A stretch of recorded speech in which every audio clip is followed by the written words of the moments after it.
Hello, hello. Welcome back to the podcast. We are in an ongoing series where we're playing the game, Which Four Leading Lady Are You? And in this game, I explained that it's kind of like the Friends game. Are you Monica, Chandler, Ross, a little mix of both? If you didn't catch the last episode, I highly recommend you go back and listen to it, where we talked about Catherine, the woman whose outsides aren't matching her insides. Today, we're going to meet Grace. Grace is a freelancer. Grace works from home. Some of you are identifying already with Grace. Grace, her style is inconsistent. So even if you don't work from home or you definitely work from home, but you're not a freelancer, I just want you to tune into this part because it's super important and it's super common. Inconsistent style. So sometimes you are dressed to the nines. You got full face of makeup, hair done, all of it is on point. But when you're not getting dressed, it's like PJ City. And it's not the nice PJs or the nice loungewear. It's the janky stuff, the stuff with holes, the stuff with stains, the stuff you are ashamed to go out in. Like you wouldn't even make a Target run or fill up your gas tank run in these clothes. Or maybe you do, but you're secretly afraid somebody's going to see you, right? You're super inconsistent. We're doing full faces of makeup, then we get overwhelmed, or life happens as it does, and then we stop. And it takes such effort to work ourselves up to that place again. Oftentimes, I find that this is happening because you're doing this really all or nothing kind of thinking. Like it has to be dressed to the nines or F it. Why bother at all? It has to be full face of makeup, eyeliner on fleek, or who cares if I even wash my face today? And that inconsistency actually steals your confidence. Confidence is a measure of belief in yourself and then taking that belief and actually putting it into action. The problem with this kind of mindset is you have skills. You know you have the skills.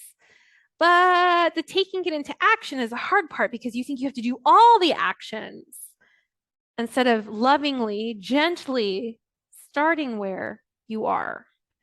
Not giving into the effort because you're not setting yourself up for this high standard of perfectionism.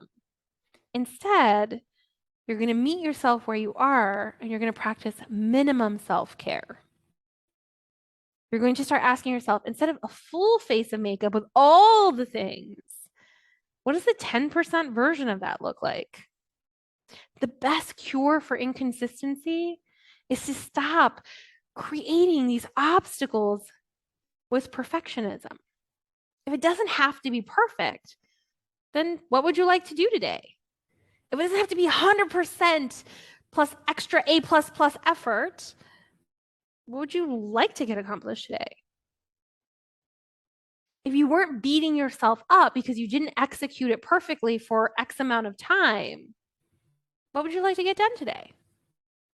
So here's 3 tips for you if you struggle with this kind of inconsistency, this perfectionism, this all or nothing kind of thinking.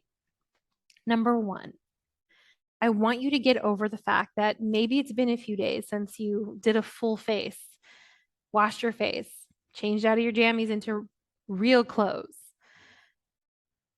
Sometimes the beating ourselves up because we feel like we didn't do it yesterday or the day before, chances are it's not going to get done today. Like that kind of thinking just going to steal your joy.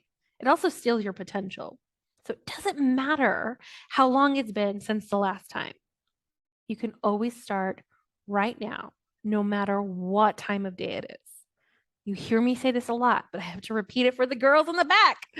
Even if it's 4 o'clock in the afternoon, even if it's 8 o'clock in the afternoon, it's 10 o'clock in the evening, right?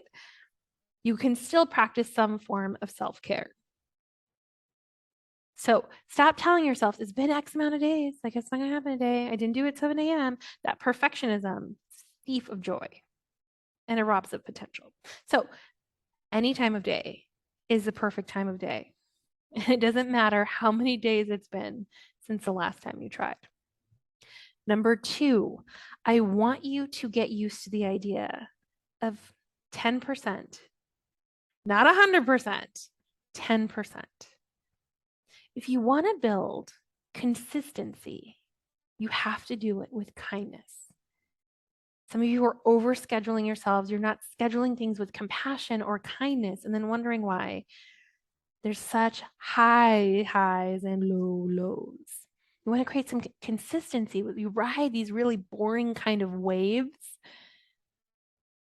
by setting the bar where you are. 10%. What does a 10% routine look like? It's the bare minimum. Some of you are like 10% even seems daunting. 5%. Let's start at 5. What does 5% look like for you? Start somewhere and build consistency with that 5%. Number 3, don't begrudge small beginnings. Here's what I mean by that. Oftentimes I have clients who are like, yes, I'm all in. Give me 5 minutes. I have a client right now who's trying to work really hard to up her exercise game. And I am all about this for her. But instead of thinking it like formal exercise, we've introduced the idea of just moving your body. Just moving your body. It's all we're doing here, moving your body. In her brain, throwing up all kinds of shade because that's what brains do. And it says something to her like this, which probably might sound familiar to you. That's not good enough. It doesn't count. And what I want to offer all of you is, yeah, brains are going to throw shade. And we just reminded gently, don't begrudge small beginnings. How do you eat an elephant? One bite at a time, right? That's the adage. Same here. We're going to start to create consistency. We're going to start to love on ourselves, take care of ourselves by setting the bar at 5%. Not begrudging those small beginnings and answering our brain back when it throws shade and says it doesn't count, it's not good enough. Guess who decides what's good enough? You. Guess who decides whether something counts or not? You. You always get to decide. So to recap, doesn't matter what time of day it is, you're still capable of getting ready. I believe in you. Number 2, start with a 5% routine. What's a very minimum baseline that you could begin with? And number 3, when your brain throws shade, we want to answer it back. It's worthwhile even to start with something really, really small because it's a beautiful place to create consistency. That's the goal here. So if you are a Grace, I want you to email me and be like, I'm a Grace, or I'm a mix of Catherine and Grace. You hear me. How do you know? Are you in my bedroom? I like to tease my clients. I'm in all of their closets. If that's you, I have 2 ways that I can help you. You can go to judithgaton.com/grace to get some freebie goodies that we have for you there to help you gain a little more consistency. Or if you're like, I'm all in on this style stuff, I need your help. I want consistency with style, with taking care of my monies, with how I show up in the world. And you're going to want to join Modern Charm School by going to judithgaton.com/Modern Charm School opening. We will have links in the show notes or below. Until next time in this ongoing series, you'll meet our next gal on the next episode. Miss J out.